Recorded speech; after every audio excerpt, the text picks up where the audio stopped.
हौसलों के तरकस में कोशिशों का वह तीर जिंदा रखिए। हौसलों के तरकस में कोशिशों का वह तीर जिंदा रखिए।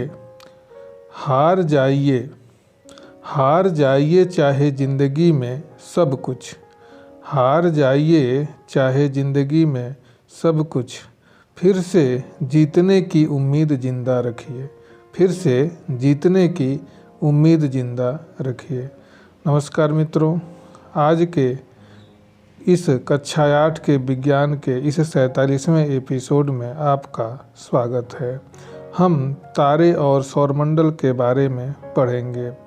तारे और सौरमंडल के भाग 1 में हम मुख्य रूप से तारे से संबंधित और उसके बारे में पिंडों और चंद्रमा के बारे में हम विशेष रूप से जानेंगे। तो मित्रों, यदि हम बच्चों से बात करें तो यदि हम बच्चों से कहें कि बच्चे, जब तुम गर्मियों में अंधेरी रात में ऊपर जब छत पे सोते हो तो तुम्हें क्या दिखाई पड़ता है? बच्चों, तुम ध्यान से उसे देखना। तो ऐसी स्थिति में बच्चों के अंदर एक कौतूहल जागता है और वे बताते हैं कि हमें अनेक प्रकार के तारे और बड़े बड़े तारे, चंद्रमा आदि दिखाई पड़ते हैं। रात में जब हम छत या किसी खुले स्थान से आकाश की ओर उन्हें देखने के लिए कहते हैं तो हमें उनकी चमकती हुई आकृतियाँ तारों सितारों की दिखाई देती हैं। इनमें चंद्रमा और तारे भी शामिल होते हैं। नगरों के तेज प्रकाश एवं प्रदूषण युक्त आसमान से दूर हो जाने पर ये आकृतियाँ अधिक अपेक्षाकृत शहरों की अपेक्षा गाँव में और अधिक स्पष्ट दिखाई देती हैं। तो मित्रों, आपने सोचा तो होगा कि ये सब क्या है और इन्हें क्या कहते हैं। पृथ्वी से आकाश में दिखाई देने वाली इन सभी आकृतियों को देखें तो ये सभी आकृतियाँ आकाशीय पिंड या खगोलीय पिंड कहलाती हैं, जिसे हम अंग्रेजी में सिलेशियल बॉडीज भी कहते हैं। इन खगोलीय पिंडों में कई प्रकार के तारे, सूर्य, चंद्रमा तथा ग्रह उपग्रह, कई चीज़ें, इसमें कई प्रकार के पिंड आ जाते हैं। चंद्रमा युक्त रात में तारे एवं अन्य आकाश पिंड कम स्पष्ट दिखाई पड़ते हैं। सूर्य के अतिरिक्त अन्य आकाशीय पिंड दिन में नहीं दिखाई देते। इसका कारण क्या हो सकता है? कभी कभी प्रातः या शाम को चंद्रमा हल्के रंग का क्यों दिखाई पड़ता है? क्या इसका कारण सूर्य अथवा चंद्रमा का तेज प्रकाश है? रात में आकाश में टिमटिमाती हुई आकृतियों में तारे और अन्य आकाशीय पिंड शामिल होते हैं। तारे गर्म गैस से बने गोले होते हैं। इनमें ज़्यादा स्वयं द्वारा उत्पन्न प्रकाश एवं ऊष्मा होती है। हमारे आकाश में अरबों तारे हैं। बहुत से तारे हमसे इतने ज़्यादा दूर हैं कि हम उन्हें शक्तिशाली दूरदर्शी से भी नहीं देख पाते। तो मित्रों, हम अब इसके बारे में अलग अलग बात करेंगे। यदि हम खगोलीय पिंडों की बात करें तो खगोलीय पिंड कई प्रकार के होते हैं। इनमें तारे, ग्रह, उपग्रह, क्षुद्र ग्रह, उल्का पिंड, पुच्छल तारे, कूपर बेल्ट, ब्रह्मांड के अंदर कई तरह के खगोलीय पिंड होते हैं। यदि हम अलग अलग बात करें तो अनेक प्रकार के, जैसे यदि हम उपग्रह की बात करें तो उपग्रह वे होते हैं जो ग्रह के चारों ओर चक्कर लगाते हैं। अब हम उपग्रह, पृथ्वी का उपग्रह, एकमात्र उपग्रह जिसे हम चंद्रमा कहते हैं, उसके बारे में बात करेंगे। जैसा कि हम चंद्रमा से परिचित हैं कि वह पृथ्वी का एकमात्र उपग्रह है जो पृथ्वी के सबसे नज़दीक है। पृथ्वी से लगभग 3,84,000 किलोमीटर दूर स्थित है। ऐसा माना जाता है कि चंद्रमा पृथ्वी से ही उत्पन्न हुआ था और वह पृथ्वी के चारों ओर चक्कर लगाने लगा। हम जानते हैं कि चंद्रमा एक ऐसा प्राकृतिक उपग्रह है जो रात में हमको पूरा दिखाई पड़ता है और दिन में अपेक्षाकृत कम दिखाई पड़ता है या नहीं दिखाई पड़ता। यदि हम चंद्रमा के सतह की बात करें तो चंद्रमा की सतह ऊबड़ खाबड़ और कई जगह समतल तो कहीं बहुत बड़े बड़े पहाड़ भी हैं। चंद्रमा पर कोई भी वायुमंडल नहीं है, इसलिए वहाँ जीवन संभव नहीं है। ऐसा माना जाता है कि चंद्रमा का गुरुत्वाकर्षण शक्ति पृथ्वी की अपेक्षा 1/6 है। अर्थात यदि हमारा वजन पृथ्वी पर 6 किलो है तो चंद्रमा पर मेरा वजन 1 किलो हो जाएगा। अर्थात गुरुत्वाकर्षण बल पृथ्वी की अपेक्षा 1/6 है।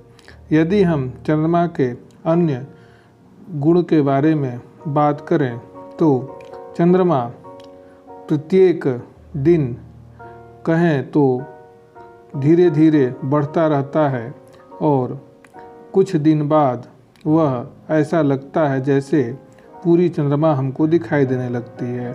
उसके बाद चंद्रमा की आकार धीरे धीरे घटती चली जाती है और वह एक दिन ऐसा होता है कि चंद्रमा पूरी तरह से दिखाई नहीं पड़ती है। चंद्रमा का एक दिन लगभग 27.3 दिन के बराबर होता है, जबकि पृथ्वी के चारों ओर चंद्रमा अपना एक चक्कर लगभग 29 दिन में पूरा कर लेता है, जिसे हम लगभग 1 माह को जानते हैं। अर्थात यदि हम चंद्रमा की कलाओं की बात करें तो चंद्रमा 14 दिन में धीरे धीरे बढ़ती है और जब पूरी चंद्रमा हमको दिखाई देने लगती है उसे हम पूर्णिमा कहते हैं और उसके बाद चंद्रमा की आकृति धीरे धीरे घटने लगती है और वह एक ऐसी स्थिति आती है कि वह दिखाई नहीं पड़ती। उस दिन को हम अमावस्या कहते हैं।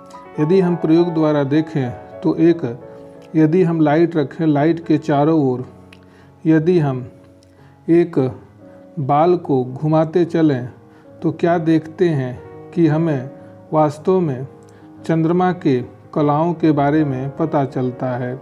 यदि हम ध्यान से देखेंगे तो पाएंगे कि चंद्रमा जैसे जैसे उस बाल पर प्रकाश पड़ता है उस तरह से उसके जो प्रकाश के सामने की स्थिति हमको प्रकाश के सामने दिखाई पड़ती है और यह चंद्रमा की कलाएं बढ़ती और घटती रहती हैं। इस प्रकार हम कह सकते हैं कि प्रत्येक 14 दिन बाद पूर्णिमा और प्रत्येक 14 दिन बाद अमावस्या आता है, जिसे हम चंद्रमा की कलाएं भी कहते हैं। हम जानते हैं कि सूर्य ग्रहण हमेशा अमावस्या को होता है, जबकि चंद्र ग्रहण हमेशा पूर्णिमा को होता है। ऐसी स्थिति में हम ऐसा क्यों होता है कि हमेशा अमावस्या के दिन ही चंद्रमा सूर्य और पृथ्वी के बीच आ जाती है, जिससे पृथ्वी की छाया चंद्रमा की छाया पृथ्वी पर पड़ने लगती है। उस स्थिति में हमको अमावस्या के दिन सूर्य ग्रहण हमको दिखाई पड़ता है। और जब सूर्य और पृथ्वी के बीच चंद्रमा नहीं आती, सूर्य और चंद्रमा के बीच पृथ्वी आ जाती है तो पृथ्वी की छाया चंद्रमा पर पड़ने लगती है। ऐसी स्थिति में चंद्र ग्रहण होता है। हम एक और गतिविधि कर सकते हैं। क्या करते हैं कि एक खूंटी से रस्सी बांध करके हम चारों तरफ एक वृत्त बना लेते हैं और वृत्त में एक घड़ा लेकर उसको हम पूरी तरह से क्या करते हैं कि उसे आधा सफ़ेद और आधा काला से रंग देते हैं और किसी बच्चे को बीच में खड़ा कर देते हैं। जब हम घड़े को लेकर के घूमते हैं, वृत्त के परिधि में घूमते हैं, तो क्या देखते हैं कि बीच वाला जो भी व्यक्ति खड़ा होगा वह चंद्रमा की कलाओं की तरह अपने आप को अनुभव करेगा, क्योंकि घड़ा का कुछ भाग जो काला और सफ़ेद है उसके अनुसार कम अधिक दिखाई पड़ने लगेगा। तो ये रहा चंद्रमा के कलाओं के बारे में। अब हम सूर्य के बारे में बात करते हैं। जैसा कि हम जानते हैं कि सौरमंडल का एकमात्र तारा सूर्य है। सूर्य हमारी पृथ्वी से लगभग 15 करोड़ किलोमीटर दूर है। यदि हम सूर्य की बात करें तो सूर्य एक, जैसा कि हम जानते हैं कि यह एक तारा है और इसके चारों ओर 8 ग्रह चक्कर लगाते रहते हैं। चंद्रमा का सतह या सूर्य का सतह पूरी तरह से हाइड्रोजन और हीलियम गैस का बना हुआ है जो हमेशा जलता रहता है। हम जानते हैं कि तारे वह होते हैं जो स्वयं अपने प्रकाश और ऊष्मा से प्रकाशित होते हैं। तो यह सूर्य भी ऐसा तारा है जो स्वयं के प्रकाश से प्रकाशित होता है। बाकी उसके चारों ओर सौरमंडल के ग्रह और उपग्रह इसी के प्रकाश से चमकते हैं। सूर्य एक अत्यधिक गर्म पिंड है जिसके अंदर, जैसा कि हमने बताया, हाइड्रोजन और हीलियम गैस होती है। हमारी पृथ्वी जैसे लगभग 13 लाख गोले इस सूर्य में समा सकते हैं। यह समूचे सौरमंडल को ऊष्मा एवं प्रकाश में बदल देता है। सूर्य हमारी पृथ्वी से लगभग 15 करोड़ किलोमीटर दूर स्थित है। 3 लाख किलोमीटर प्रति सेकंड की चाल से सूर्य का प्रकाश लगभग 8 मिनट 19 सेकंड में सूर्य से पृथ्वी तक पहुंचता है। जैसा कि हम जानते हैं कि सूर्य सबसे हमारा सौरमंडल का एकमात्र तारा है, जबकि अल्फा सेंचुरी हमारे सूर्य से, पृथ्वी से सबसे नज़दीक का तारा है।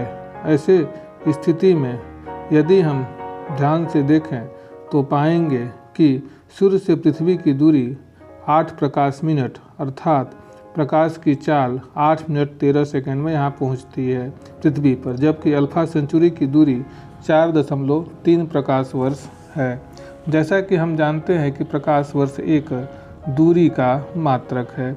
एक प्रकाश वर्ष 9.4 गुणे 10⁻15 मीटर अर्थात 10⁻12 किलोमीटर के बराबर होता है। तो मित्रों, आज बस इतना ही। उम्मीद है कि यह वीडियो आपको पसंद आया होगा। 48वें एपिसोड में हम ग्रह और उपग्रह के बारे में विशेष रूप से जानेंगे। धन्यवाद।